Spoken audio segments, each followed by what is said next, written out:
Hello, this is Virtualis the Chess Noob, learning and having fun with chess. Today, I'm going to show you how to make an absolutely tiny chess computer. Let's go take a look. Chessmaster, or the Chessmaster, is one of the most commercially successful early chess programs. It was first released in the 1980s, but became really well known in the 90s. It was released for the personal computer, but also a number of home gaming consoles, including the NES, Super Nintendo, as well as the Sony PlayStation.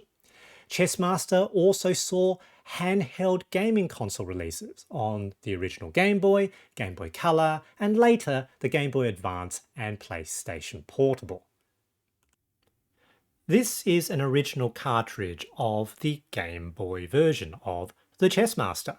Now, I never actually owned an original Game Boy, but I did buy a Game Boy Color in the late 90s when I was no longer really a boy. I was a few years into my university studies, and this is a Game Boy Color cartridge of Chessmaster without the, released in the late 90s.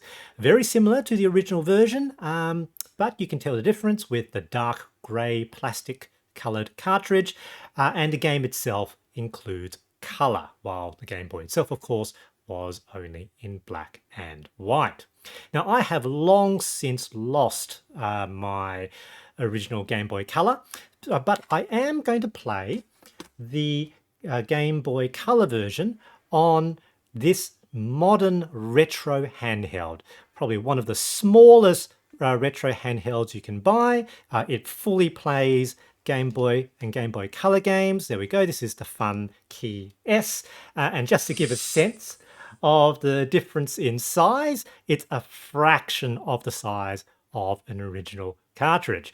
And together with sort of the ROM for Chessmaster and Funkey S, this is quite possibly the smallest chess computer that you can get, that you can easily obtain in 2022. Let's go take a look at playing Chessmaster on the Funkey S. Okay, so let's go to Game Boy Color, the Chessmaster, or Chessmaster. I'm going to do a new game, Chessmaster, glorious, 1.5-inch screen. Release, as you can see, sort of in the 90s. It's piece color. That means let's do one single Game Boy. So black and white. Let's start with E4.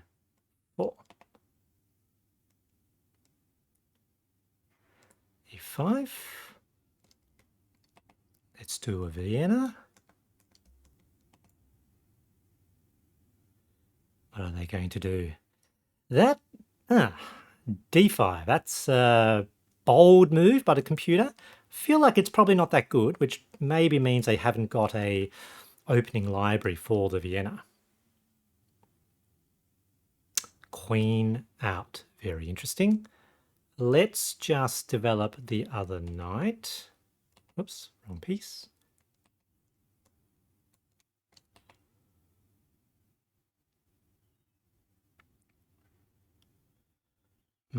Bishop out, pinning. Let's just leave that there for now. I'm going to develop my bishop.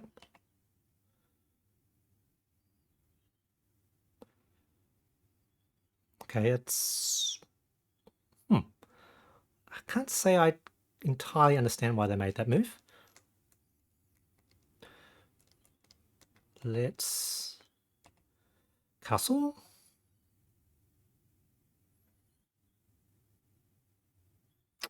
Right, putting an attacker on that pawn. Let's just play safely, d3.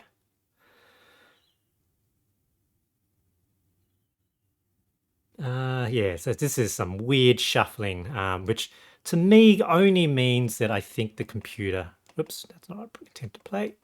probably just means that the computer is struggling.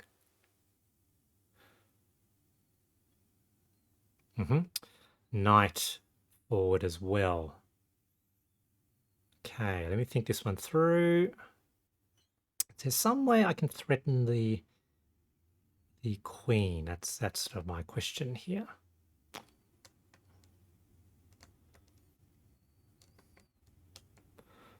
Let's push that pawn. Let's make an attack on the center. Take. Oh, let's see how this goes. Take.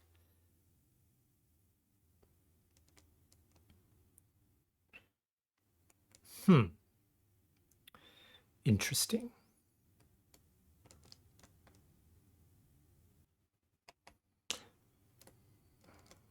What if I play queen to... Oops, missed b3. Let's try again. Queen to b3.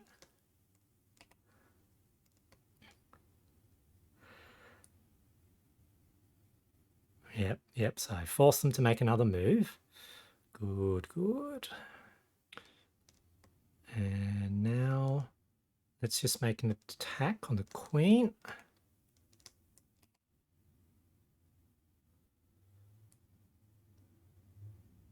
Okay, queen all the way back.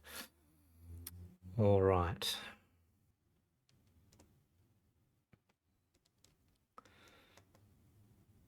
Let's develop our last bishop to connect the rooks. Attack on the queen, pawn, capture back. Oh, why not? Let's just play dangerously. I don't think that was the best move. Okay, they're just going to move the queen out of the way. That's very interesting. How am I going to progress this now? How about we just... The interesting thing here is with black having so little development, it's actually not exactly that simple to make an attack. Okay, rook. No, that's sort of queen to that position. Forward pawn, take. Let's move this rook over as well, hey?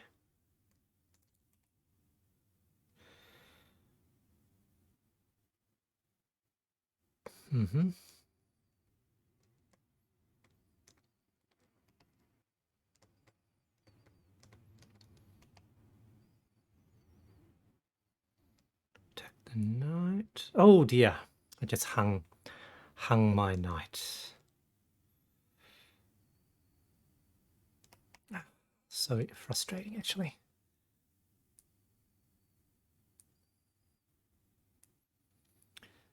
Okay.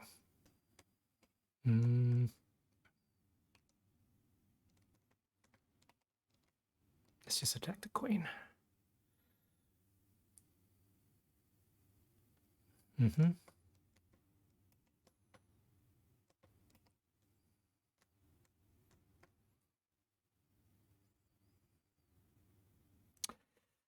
Oh, damn it, like Chessmaster's making all these sort of slightly annoying shuffling moves.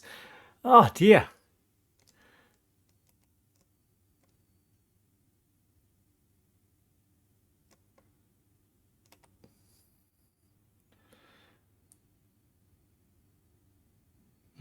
Okay, knight out.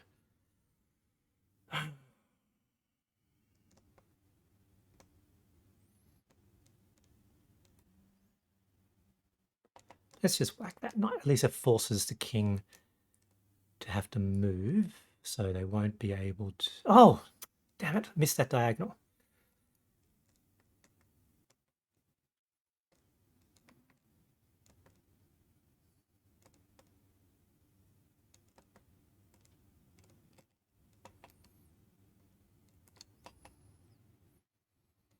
Okay, rook's in a battery. What's going to happen? All right, so they're going to short castles. Let's just take the pawn.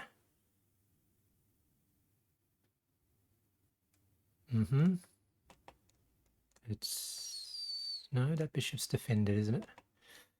Hmm.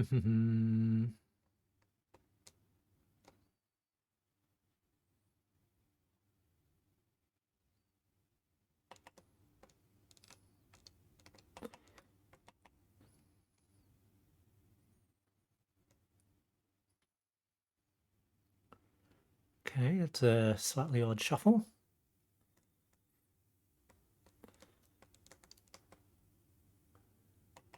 Let's attack the bishop.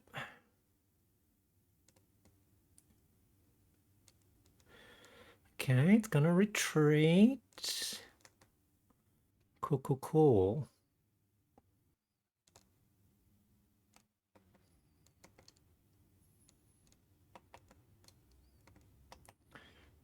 Get behind the pawn. Yeah. It's fine. Push.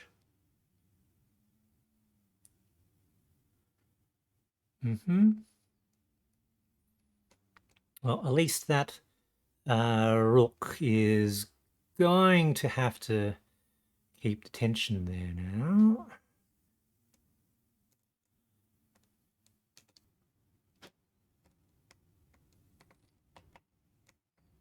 Back here.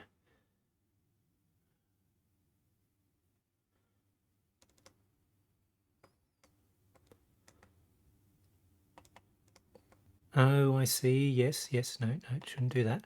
So they're attacking the pawn. Should be able to give that extra bit of defense. Takes. Takes.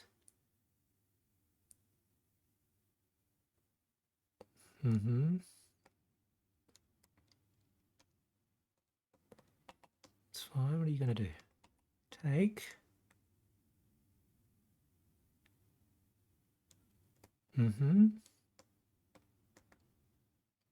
Let's think this one through. Check, take, check. No, the queen's defending.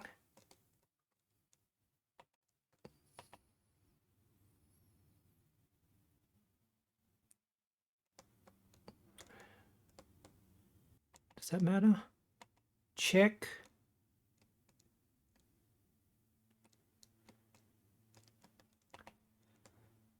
Check. And this should be mate. Back rank. There we go. Okay, so let's do a quick review of that game. Now, as you saw, I made a few mistakes in that game, and it definitely wasn't a high accuracy game by either myself or from Chessmaster. Well, e4, e5, knight c3, Vienna game, and we saw the computer make this odd move d5, and it is indeed a mistake. So according to Stockfish, plus 1.5, capturing was the best move. This queen out is, it is a little bit weird. It's not a good move. Developing other knight. This move, bishop attempt to pin, again, not a good move. Stockfish doesn't like it, plus about 3.4. So I'm actually doing very well here. And basically, it looks like Chessmaster, at least its implementation on the Game Boy Color, doesn't really include an opening book, opening library that includes the Vienna.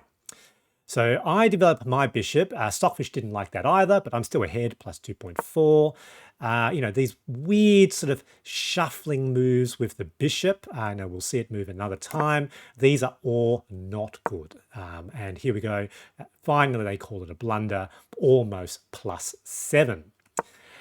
Now, I have to say, one of the things when sort of the opponent does a lot of shuffling moves, meaning almost no development, the defenses in around the king are actually kind of okay. Like, so it's not that easy to necessarily crack through. At least I haven't quite learned the method. So here, Stockfish calls this a mistake because there is the opportunity to immediately crack it open with d4. And the next couple of moves, you know, again, you know, this funny shuffling, Stockfish calls it an inaccuracy because it thinks that d4 is better. They develop another knight. That's okay. Now this is an okay move, but you know, I shouldn't have been able to make those slow moves. Take back. This is all potentially all right. This is again not a good move. Moving towards +9 now. You know, it is funny, you know, this shuffling moves. This is a relative inaccuracy according to Stockfish, but you know, it's still +7. Stockfish prefer developing the bishop, connecting the rooks to be best here. Queen goes all the way back. I now develop the bishop, which is okay. You know, these sort of moves. This was not necessarily considered the best move. However, it's still potentially okay. Still about +6.5. There we are. You know, these moves, yeah, it's really, really funny, I think. And here, it's kind of hard playing a 1.5-inch screen. I simply didn't see that was hanging. It was hung. I felt very, very silly. Immediately felt flustered, captured. Afterwards, I knew that that was probably not a very logical capture. Stockfish captures back. Computer captures back. Stockfish calls it a mistake because apparently capturing back with the pawn was best. I attack the queen. They sort of shuffle a little bit out of the way. This is a mistake, apparently, but it's a little bit subtle. I think it's a little bit subtle, exactly why. They attack with the bishop. Here I was getting a little bit cross with, with Chessmaster, with all these sort of slightly annoying moves. The rook now jumps forward.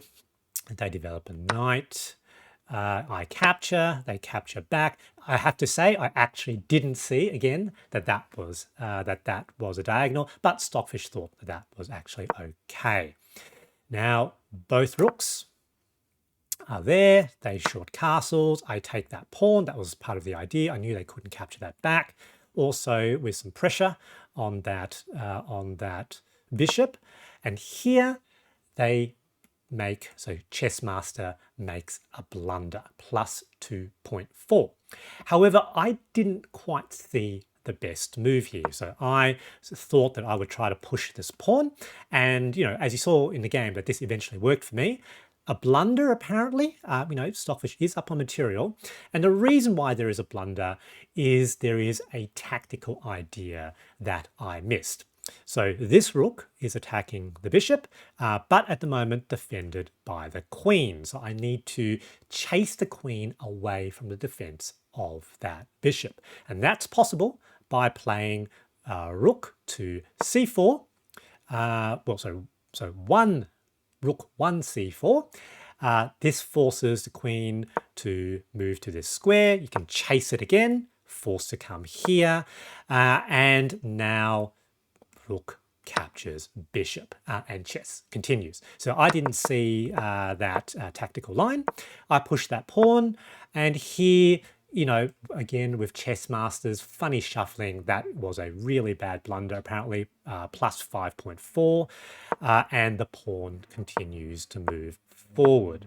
And eventually I managed to get it all the way up. So that capture was a major blunder, almost +7 now, because takes. That doesn't work. Simply, I now take. They don't want to capture back. And here I'm given the triple battery, super powerful. Basically, they need to block check. And the way they can do that is probably to move the rook to one of these two squares. They didn't do that, and so check, check, mate. I felt very happy at the end. You know, it's interesting. Their Chessmaster sort of played this odd shuffling line, and eventually I blundered. Luckily, I suppose I'm a little bit better than what I once was, and was able to defeat it. Good game. So the Funkey S, you can sort of just Google Funkey S, or it's funkey-project.com. I think it was sort of developed by a French team, but manufactured, I think, in Hong Kong or maybe Southeast China. And no, I'm not sponsored by them. I bought my own with my own money, so almost 9 months ago. Wasn't planning on making a video on it. It's really quite cool. 1.5-inch square aspect ratio screen, so best for Game Boy and Game Boy Color type games because it sort of fits in the screen really well. But it can actually emulate Super Nintendo, Game Boy Advance, even PlayStation games. You know, probably a little bit hard to play those sort of TV console games on it because it is pretty tiny. However, you can if you want. It costs, I think, 65 euros, which I think it's about 65 American dollars and about 100 Australian dollars. Now, in terms of getting ROMs, you know, there are ways you can find them sort of on the internet. I'm not going to tell you how to do it, but you know, from an ethical perspective, you should really own the original game to play. And, you know, in terms of buying cartridges of Game Boy and Game Boy Color games, pretty easy to find on eBay. I hope you enjoyed this exploration into chess computers from the past, including some new devices, a tiny chess computer that you can use in the modern day. If you like this sort of content, please leave a comment below, including what other historical chess programs you'd like me to have a look at. Have a good day.